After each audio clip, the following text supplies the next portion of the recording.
medical certificate ko. And then, tapos nito, pupunta ako ng City Hall. Dun sa PNP, kuha naman ang travel pass. And then, before pumunta dun, kailangan ko na itong ipa-photocopy. Tsaka ID. Kasi kailangan dun sa, sa PNP.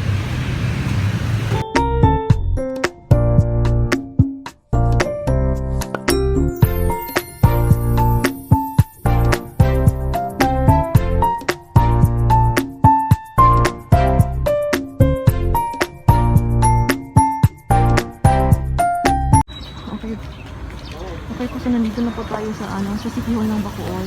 Napunta tayo ng PNP, baka bandang doon.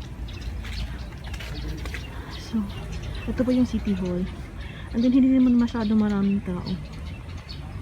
See you na lang dun sa sa PNP.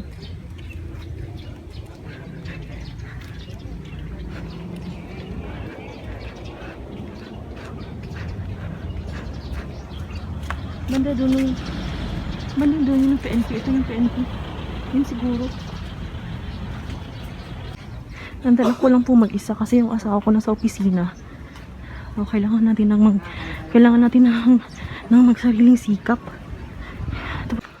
Update, pupunta po ako ng PNP doon po sa likod ko, kaso lang wala na po doon. Nasa City Tourism na po. So kailangan natin hanapin kung saan na building yung City Tourism. Hirap. Kumuha tayo ng number sa guard. So, kailangan kasi ng number bago pumasok.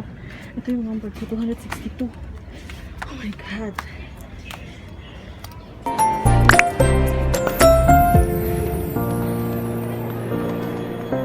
Uwi muna tayo kasi kailangan daw ng ticket bago kumuha ng travel pass. Kasi kailangan kong uwi ng Cebu. But hindi sa Cebu City, sa Lapu-Lapu lang. Kailangan talaga ng flight. Kukuha muna tayo ng flight. Tsaka balik tayo dito bukas. So hindi tayo makakuha ng ticket kasi wala pang flight details yung asawa ko. So kailangan muna natin siyang intayin na may flight details, tsaka tayo kukuha ng ticket online.